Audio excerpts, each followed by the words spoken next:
Good morning students, कैसे हैं आप? बहुत अच्छे हैं, शाबाश, गुड। 11th क्लास में NCERT का हमारे पाठ्यक्रम लगा दिए है। 3 पाठ्य पुस्तक हैं। पहली आरो भाग फर्स्ट, वितान भाग फर्स्ट, और तीसरी पाठ्य पुस्तक है अभिव्यक्ति और माध्यम। अभिव्यक्ति और माध्यम ये तीसरी पाठ्य पुस्तक है। आरो भाग फर्स्ट 30 अंक की है, वितान 10 अंक की है, और अभिव्यक्ति और माध्यम ये आपके 25 अंक की है। इस अभिव्यक्ति और माध्यम में एक टॉपिक है व्यवहारिक लेखन, ये 5 अंक का है।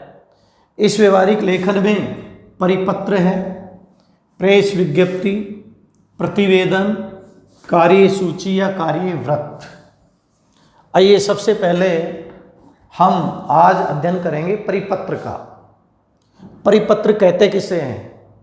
जब कोई एक पत्र एक साथ अनेक व्यक्तियों या विभागों या शाखाओं को भेजा जाता है तब उसे परिपत्र कहते हैं। इस प्रकार का पत्र केंद्रीय कार्यालय द्वारा अधीनस्थ यानी नीचे जो कार्यालय हैं, उसके अधीन जो कार्यालय हैं को एक कार्यालय द्वारा विभिन्न शाखाओं या अधिकारियों को लिखा जाता है। तो परिपत्र का मोटा मोटा अर्थ है कि जब कोई एक पत्र एक साथ अनेक व्यक्तियों या विभागों या शाखाओं को भेजा जाता है तब उस पत्र को परिपत्र कहते हैं। इस प्रकार का पत्र केंद्रीय कार्यालय द्वारा अधीनस्थ कार्यालयों को या एक कार्यालय द्वारा अपनी विभिन्न शाखाओं या अधिकारियों को लिखा जाता है, ये परिपत्र कहलाता है। तो परिपत्र के बारे में हमने जान लिया कि परिपत्र होता क्या है, परिपत्र किनको लिखा जाता है, केंद्रीय कार्यालय अपने अधीनस्थ कार्यालयों को लिखा जाता है। अब इसका प्रारूप बनाना सीखेंगे। पहला प्रश्न है, राजस्थान सरकार के वित्त विभाग, आय व्यय विभाग या अनुभाग की ओर से विविध प्रशासनिक विभागों में वित्त व्ययता कम खर्च करने या अपनाने हेतु एक परिपत्र लिखिए। ये एक परिपत्र का प्रारूप बनाना है। तो हम परिपत्र का प्रारूप कैसे बनाएंगे, आइए इसके बारे में हम तैयार करते हैं। परिपत्र का प्रारूप बनाते समय सर्वप्रथम प्रश्न को हम पुनः देखें। राजस्थान सरकार की ओर से परिपत्र लिखा जा रहा है, तो ये आपका क्या है, खाली पृष्ठ है। इसकी ठीक या हम यूँ कर लें कि इसके बीच में ये पृष्ठ है, तो यहाँ लिखेंगे राजस्थान सरकार। क्या लिखेंगे? राजस्थान सरकार।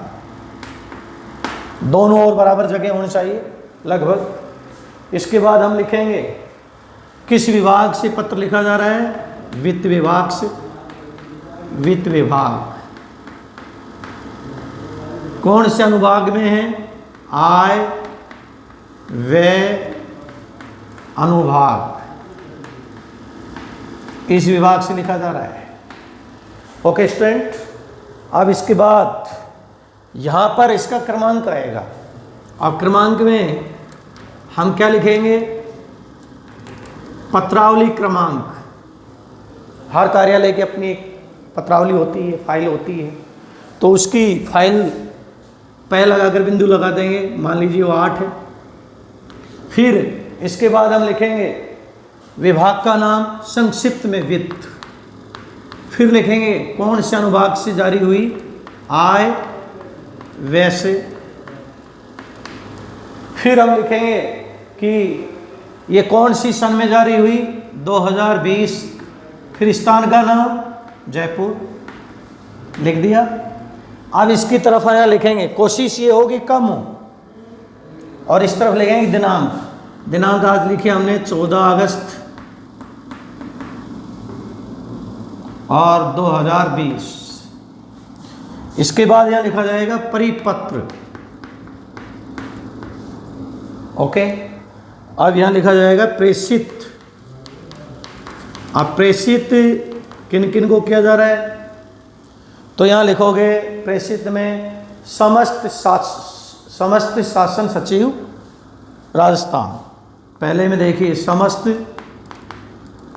शासन सचिव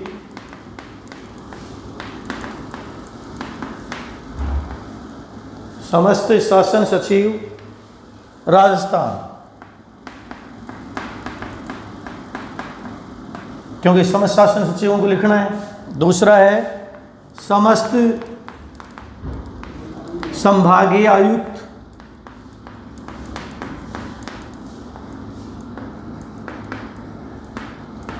राजस्थान, जितने भी संभाग हैं उनके आयुक्त हैं उनको भी। और तीसरा लिखेंगे राजस्थान में 33 जिले हैं तो समस्त जिला कलेक्टर राजस्थान, समस्त जिला कलेक्टर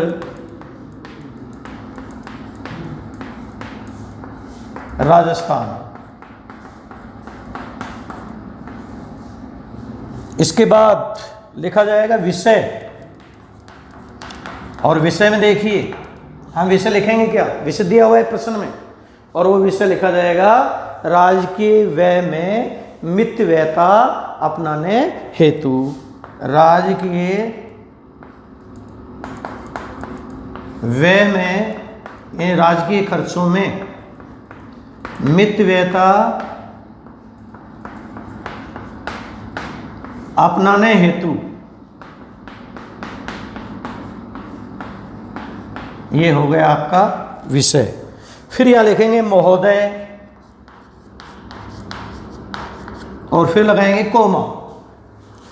अब इसके बाद आगे हम यहां से लिखना शुरू करेंगे। अभी मितव्ययता क्यों अपनाई जा रही है, तो इसके लिए थोड़ी कल्पना करनी होगी, और कल्पना करने के लिए ये भी हो सकता है कि राज्य में बाढ़ के हालात या राज्य में बाढ़ के कारण तबाही मच गई है, बाढ़ में राहत कार्यों की आवश्यकता ज़्यादा है, इसलिए राजकीय कार्यों में मितव्ययता बरती जाए, ये कारण आपको लिखना पड़ेगा। तो यहाँ देखिए ये प्रश्न यहाँ से लिखेंगे कि राज्य में बाढ़ के कारण, राज्य में बाढ़ के कारण हुई तबाही को देखते हुए, बाढ़ के कारण हुई तबाही को देखते हुए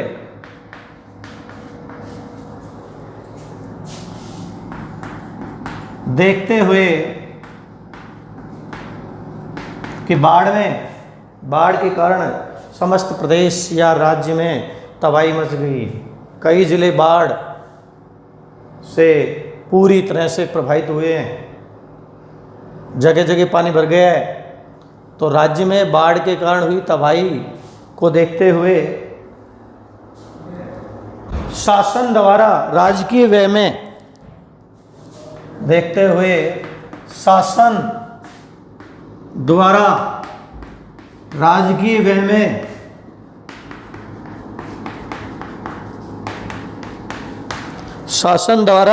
व्यय में मितव्ययता अपनाने के उद्देश्य से, मितव्ययता अपनाने के उद्देश्य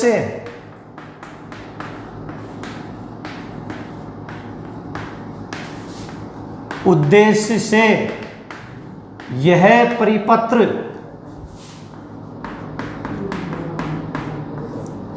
जारी किया गया है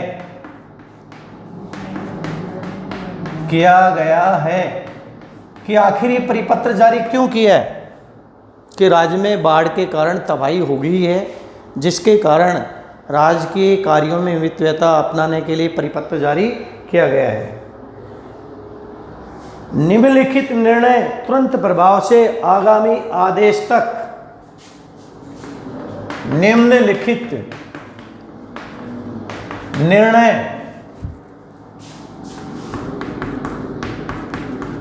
आगामी आदेश तक, निम्नलिखित निर्णय आगामी आदेश तक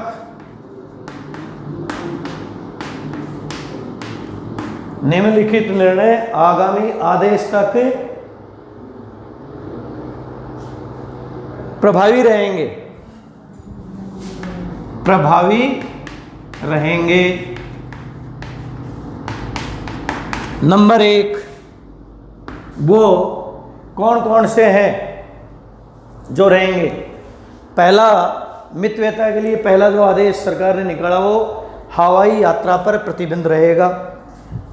नंबर 1, हवाई यात्रा पर प्रतिबंध रहेगा, यानी कोई भी सरकारी अधिकारी हवाई यात्रा नहीं करेगा, तभी मितव्ययता हो सकेगी। नंबर 2, राजकीय भोज आयोजन पर प्रतिबंध रहेगा, राजकीय भोज आयोजन पर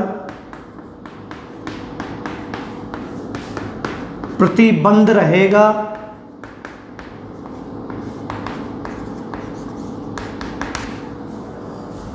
तीसरा जो इसमें है, विभागों में नवीन पद सृजन पर प्रतिबंध रहेगा।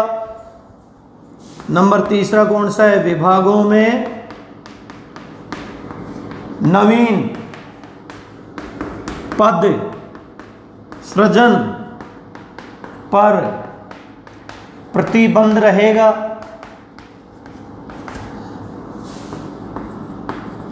यानी विभागों में नए पद सृजित नहीं किए जाएंगे, नई भर्तियां नहीं होंगी, तभी राज्य के व्यय में कटौती हो सकती है, राज्य के व्यय में मितव्ययता हो सकती है। तो 3 बिंदु हो गए। अब यहां पर हम लिखेंगे अज्ञा से। अब अज्ञा से तो यहाँ हस्ताक्षर होगा, जो भी हस्ताक्षर है, मान लीजिए रविकांत चट्टोपाध्याय है, कोई भी हस्ताक्षर आप कर दें, या नाम रविकांत